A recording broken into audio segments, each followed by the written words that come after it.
মৰমৰ ছাত্ৰ ছাত্ৰীসকল, মই মামনি মেম তোমালোকলৈ স্বাগতম জনাইছোঁ মোৰ পাঠলৈ।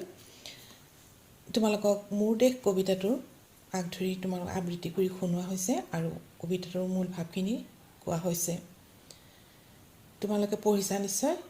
আমি আহোঁ এতিয়া এই কবিতা মোৰ দেশ কবিতাটোৰ প্ৰশ্ন উত্তৰসমূহলৈ।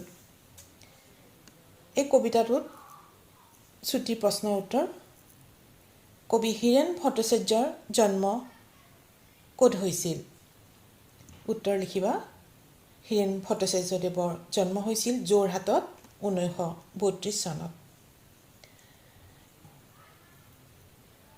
নেক্সট, হীৰেণ ভট্টাচাৰ্যই সম্পাদনা কৰা কাকতখনৰ নাম কি আছিল?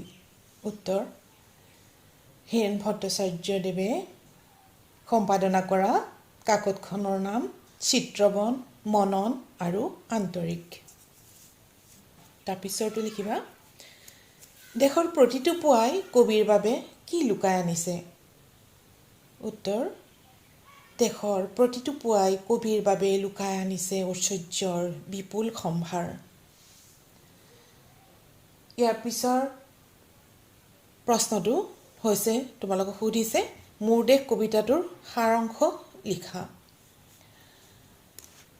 তোমালোকক প্ৰথম পাঠটোত মূল ভাৱখিনি থুলমূলকৈ কোৱা হৈছিলে, তথাপি ইয়াত মই আকৌ এবাৰ তোমালোকক কবিতাৰ সাৰাংশখিনি দি দিছোঁ।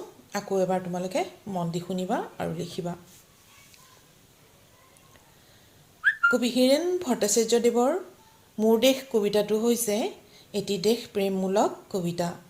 এই কবিতাটিত কবিৰ নিজৰ দেশৰ প্ৰতি সীমাহীন ভালপোৱা জীৱন্ত হৈ আছে, কাৰণ কবিৰ বাবে এই দেশখন তেওঁৰ প্ৰাণতকৈও আপোন, অতি আপোন। সেইবাবে তেওঁ এই জনমভূমিৰ সোণালী ভৱিষ্যতৰ সপোন প্ৰত্যাশাৰে সজাইছে তেওঁৰ জীৱনৰ প্ৰতিটো পদক্ষেপ।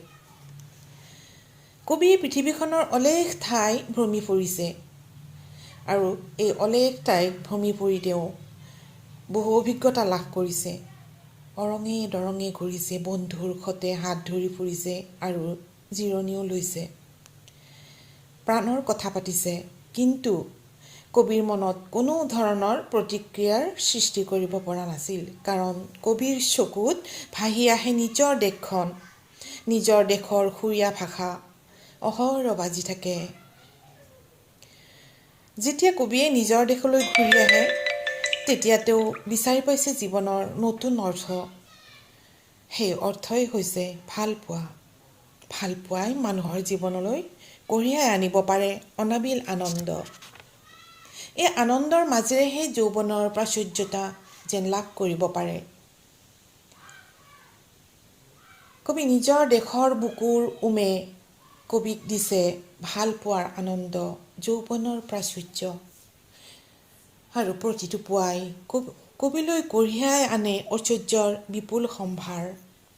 প্ৰতিটো সন্ধিয়াই বৈ আনে কবিৰ বুকুলৈ স্নিগ্ধ ফুলৰ সুবাস। প্ৰতিটো ঋতুৱে কবিক দি যায় জীৱনৰ আশীৰ্বাদ। সেয়েহে কবিয়ে ধাৰণা কৰিছে নিজৰ দেশৰ প্ৰতিটো বস্তুৱেই তেওঁৰ মনলৈ অনাবিল আনন্দ কঢ়িয়াই আনিছে। সপোনৰ ফুল ৰচিবলৈ উদ্বাউল হৈ পৰিছে।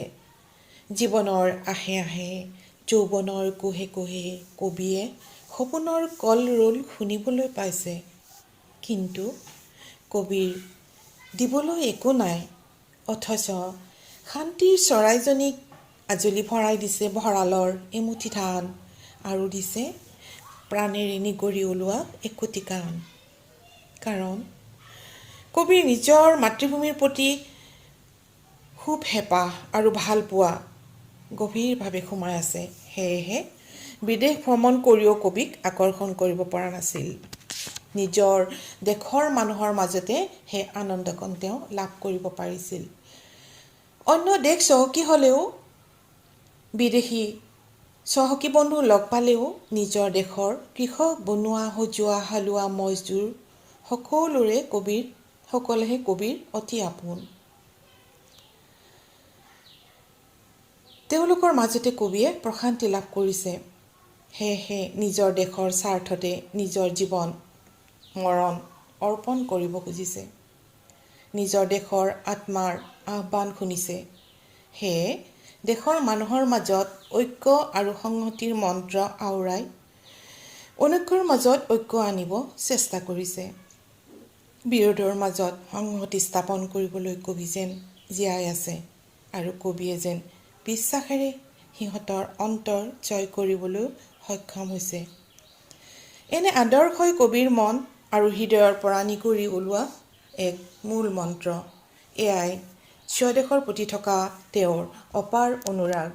এইবাৰ তোমালোকে ৩ নম্বৰ প্ৰশ্নটো লিখিবা। ইয়াত ৩ নম্বৰটো দিয়া হৈছে তোমালোকৰ ব্যাখ্যা। অনৈক্যৰ মাজত ঐক্য হৈ বিৰোধৰ মাজত সংহতিৰ সম্ভাৱনা হৈ মই আছোঁ। উক্ত কথাফাকি আমাৰ পাঠ্যপুথিত থকা হীৰেণ ভট্টাচাৰ্যদেৱৰ মোৰ দেশ কবিতাটোৰ পৰা তুলি দিয়া হৈছে।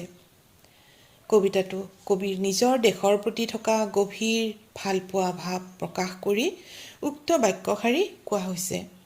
কাৰণ এই দেশখন কবিৰ বাবে প্ৰাণতকৈও অতি আপোন। পৃথিৱীৰ বহু দেশ ভ্ৰমণ কৰি বহু অভিজ্ঞতা লৈ নিজৰ মাতৃভূমিত উপস্থিত হৈছে আৰু তেওঁ নিজৰ মাতৃভূমিত উপস্থিত হৈ বিচাৰি পাইছে জীৱনৰ এক অৰ্থ। সেই অৰ্থই হৈছে ভালপোৱা। দেশৰ প্ৰতি ভালপোৱা আছে বাবে কবিয়ে দেশৰ বুকুত সোণোৱালী ভৱিষ্যতৰ সপোন দেখিছে। কবিয়ে নিজৰ দেশৰ আত্মাৰ আহ্বান শুনা পাইছে। সেয়ে দেশৰ মানুহৰ মাজত ঐক্য আৰু সংহতিৰ মন্ত্ৰ আওৰাব খোজে। অনৈক্যৰ মাজত ঐক্য আনিবলৈ, বিৰোধৰ মাজত সংহতি স্থাপন কৰিবলৈ কবি যেন জীয়াই থাকিব লাগিব। এয়াই আছিল কবিৰ জীৱনৰ মূল লক্ষ্য। দ্বিতীয়টো ব্যাখ্যা লিখিবা। মোৰ জীৱনৰ আহে আহে, মোৰ যৌৱনৰ কোহে কোহে সেই সপোনৰ কলৰোল। লিখা উক্ত কবিতাফাকি আমাৰ পাঠ্যপুথিত থকা হীৰেণ ভট্টাচাৰ্যদেৱৰ মোৰ দেশ নামৰ কবিতাটোৰ পৰা তুলি দিয়া হৈছে। কবিৰ বাবে দেশখন অতি আপোন। তেওঁ পৃথিৱীৰ বিভিন্ন দেশ ভ্ৰমণ কৰি তেওঁ লাভ কৰা অভিজ্ঞতাৰে দেশৰ বুকুত সোণোৱালী ভৱিষ্যতৰ সপোন ৰচনা কৰিছে।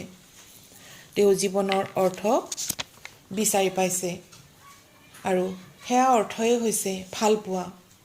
তেওঁৰ প্ৰতিটো চিন্তাই, প্ৰতিটো কামেই নিজৰ দেশৰ উন্নতি আৰু উজ্জ্বল ভৱিষ্যতৰ সপোন ৰচিছে। কবিয়ে জীৱনৰ আহে আহে, যৌৱনৰ কোহে কোহে সেই সপোনৰ কলধ্বনি শুনিছে। নিজৰ দেশৰ আত্মাৰ আহ্বান শুনিছে। কবিয়ে উচ্চ নীচ বিৰোধৰ মাজত সংহতি স্থাপন কৰিবলৈ সংকল্প লৈছে। কবিতাটোৰ উক্ত কথাফাকি ইয়াকে বুজাব বিচাৰিছে। আৰু তোমালোকক এইখিনি মই কৈ থওঁ ইয়াতেই। কবিতাটোৰ মাজৰ পৰা যি বাক্য এফাকি তুলি দিয়ে, সেই বাক্যফাকি যদি কবিতাটোৰ মূল ভাৱটো সম্পূৰ্ণৰূপে আয়ত্ত কৰিব পাৰিছা, যিকোনো এফাকি কবিতা তুলি দিলেও তোমালোকে পৰীক্ষাত লিখিবলৈ সক্ষম হ'বা, ভালদৰে লিখিব পাৰিবা। সেয়েহে কবিতাটো ভালদৰে পঢ়িব লাগিব আৰু কবিতাটোৰ মূল ভাৱখিনি খুব ভালদৰে অধ্যয়ন কৰি বুজি পাব লাগিব। ইয়াৰ পিছৰ প্ৰশ্নটো হৈছে, কবিতাটোত কবিৰ দেশপ্ৰেমৰ স্বৰূপ কেনেদৰে প্ৰকাশ পাইছে বুজাই লিখা। উত্তৰ লিখিবা। কবিতাটোত কবিৰ গভীৰ স্বদেশানুৰাগ প্ৰকাশ পাইছে।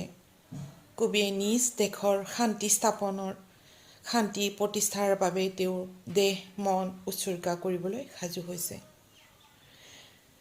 কবিৰ গান অতি প্ৰিয়, কিন্তু তেওঁৰ গানতকৈও দেশখন অতি প্ৰিয়, অতি মৰমৰ। সেয়েহে তেওঁ দেশৰ বুকুত ৰচিছে সোণোৱালী ভৱিষ্যতৰ সপোন। তেওঁৰ প্ৰতিটো কথাই তেওঁৰ প্ৰাণত হেন্দোলনি তুলিছে।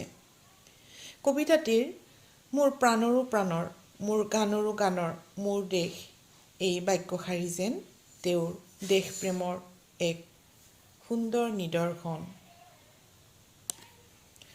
কবিয়ে দেশৰ অৰঙে দৰঙে ঘূৰি এক অভিজ্ঞতা লৈ নিজৰ দেশৰ মাটিত খোজ দিছে আৰু তেওঁ বিচাৰি পাইছে জীৱনৰ নতুন অৰ্থ। সেই অৰ্থ হ'ল ভালপোৱা। এই ভালপোৱাই মানুহৰ জীৱনলৈ কঢ়িয়াই আনিব পাৰে অনাবিল আনন্দ আৰু তাৰ মাজতে লাভ কৰিব পাৰে যৌৱনৰ প্ৰাচুৰ্যতা। প্ৰতিটো বস্তুৱে কবিৰ মনলৈ অনাবিল আনন্দৰ জোৱাৰ তুলিছে আৰু প্ৰকৃতিৰ পৰা পোৱা প্ৰকৃতিৰ সৃষ্ট বস্তুবোৰৰ পৰাই তেওঁ জীৱনৰ আশীৰ্বাদ পাই আহিছে। কবিয়ে দেশৰ ৰুণোৱা বনোৱা হালোৱা সকলোকে একেলগ কৰি অনৈক্যৰ মাজত ঐক্য আনিবলৈ, বিৰোধৰ মাজত সংহতি স্থাপন কৰিবলৈ কবি যেন জীয়াই থাকিব লাগিব। কবিয়ে অনুভৱ কৰিছে। সেয়েহে কবিয়ে জীয়াই থাকিবলৈ মৰণ পণ কৰিছে। কবিয়ে নিজ স্বাৰ্থ ত্যাগ স্বীকাৰ কৰিবলৈও সদায় প্ৰস্তুত হৈ আছে। কবিতাটোত কবিৰ প্ৰতিটো কামেই এই দেশৰ মংগলৰ বাবেই উৎসৰ্গিত। এয়াই উক্ত কবিতা পাঠি উক্ত বাক্যশাৰীত ইয়াকে ক'ব বিচাৰিছে কবিয়ে। তেওঁৰ দেশৰ প্ৰতি থকা যিটো তেওঁৰ প্ৰেম, তাৰ বাবে তেওঁ বৰ্ণনা কৰি গৈছে। ইয়াৰ পিছত চুটি প্ৰশ্ন আছে, লিখিবা। প্ৰতিটো ঋতুৱে কবিক কি দি যায়? প্ৰতিটো ঋতুৱে কবিক কি দি যায় বুলি কবিতাটোত উল্লেখ কৰিছে। প্ৰতিটো ঋতুৱে কবিক দি যায় জীৱনৰ আশীৰ্বাদ। কবিতাটোত ইয়াকে ক'ব বিচাৰিছে। প্ৰতিটো ঋতুৱে কবিক জীৱনৰ আশীৰ্বাদ দি যায় বুলি কবিতাটোত উল্লেখ কৰিছে। তাৰপিছত প্ৰশ্নটো লিখিবা। শান্তিৰ চৰাইজনীক আজলি ভৰাই কবিয়ে কি দিছে? উত্তৰ লিখিবা। শান্তিৰ চৰাইজনীক আজলি ভৰাই কবিয়ে কি দিছে? ইয়াৰ দ্বাৰাই কবিয়ে কি ক'ব বিচাৰিছে? নিজৰ দেশৰ শান্তি সম্প্ৰীতিৰ কথা ক'ব বিচাৰিছে। অৰ্থাৎ তেওঁৰ দিবলৈ একো নাই, অথচ শান্তিৰ চৰাইজনীক আজলি ভৰাই ভঁৰালৰ ধান এমুঠি দিছে। প্ৰাণৰ পৰা নিগৰি ওলোৱা গান উপহাৰ স্বৰূপ কৰিছে। কবিয়ে কবিতাটোত ইয়াকে উল্লেখ কৰিছে। ইয়াৰ পিছত লিখিবা ভাৱ বিষয়ক সমাৰ্থক শব্দ। ইয়াত সমাৰ্থক শব্দ আৰু বিপৰীত শব্দ দিয়া আছে, তোমালোকে লিখি ল'বা।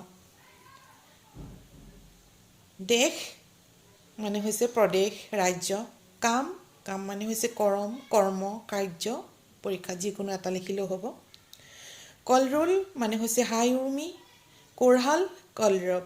সাগৰ মানে হৈছে জলধি, সমুদ্ৰ। বন্ধু মানে হৈছে মিত্ৰ, লগৰীয়া, সখা নতুবা বান্ধৱ।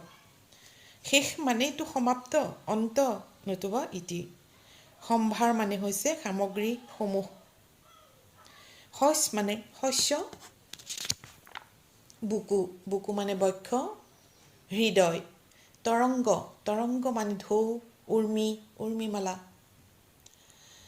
কল্লোল মানে হৈছে কলৰোল আৰু কোলাহল। এতিয়া লিখিবা বিপৰীত শব্দ। সপোন মানে হৈছে দিঠক। দেশ মানে হৈছে বিদেশ।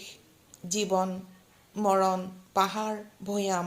ঐক্য, অনৈক্য, সংহতি, বিৰোধ। শয়ন, জাগ্ৰত লিখিব পাৰা, মানে জাগি থকা। বিশ্বাস, অবিশ্বাস। শত্ৰু, মিত্ৰ। ইয়াত তোমালোকে শব্দাৰ্থ আছে, শব্দাৰ্থ লিখিবা। ঐশ্বৰ্য মানে হৈছে বিভূতি অথবা বিপুল ধন সম্পত্তি। বিপুল মানে বহুত ধন সম্পত্তি। কলৰোল মানে হৈছে কলৰৱ, কল্লোল প্ৰাণ। প্ৰাচুৰ্য হৈছে উভৈনদী হৈ থকা অৱস্থা, আধিক্য। সুবাস মানে হৈছে সুগন্ধি, সুৰভি, ভাল গোন্ধ। তোমালোকে ভালদৰে প্ৰশ্নবিলাক লিখিবা আৰু মনত ৰাখিবা। তোমালোকক কৈ দিয়া হৈছে আগতেই নটবিধিৰ কথা। সদায় নটবিধি তোমাৰ ৰৰ ওচৰৰ শব্দটো সদায় মধুনীয়া নহয়। গতিকে ইয়াত হীৰেণ ভট্টাচাৰ্য নামৰ ক্ষেত্ৰত জানা তোমালোকে নট্যবিধি নাখাতে সেয়েহে হিৰুদাই হীৰেণ ভট্টাচাৰ্যই তেওঁ কি কৰিছিলে, তেওঁ মধুনীয়া ন লিখা নাছিলে, কাৰণ নট্যবিধি নাখাতে নামত, সেইটো কাৰণে তেওঁ হীৰেণ ভট্টাচাৰ্য মধুনীয়া ন লিখা নাছিলে, দন্তীয়া ন লিখিছিলে, ৰৰ কাষত দন্তীয়া ন লিখিছিলে তেওঁ হীৰেণ ভট্টাচাৰ্য। এই প্ৰশ্নখিনি তোমালোকে ভালদৰে লিখি ল'বা দেই।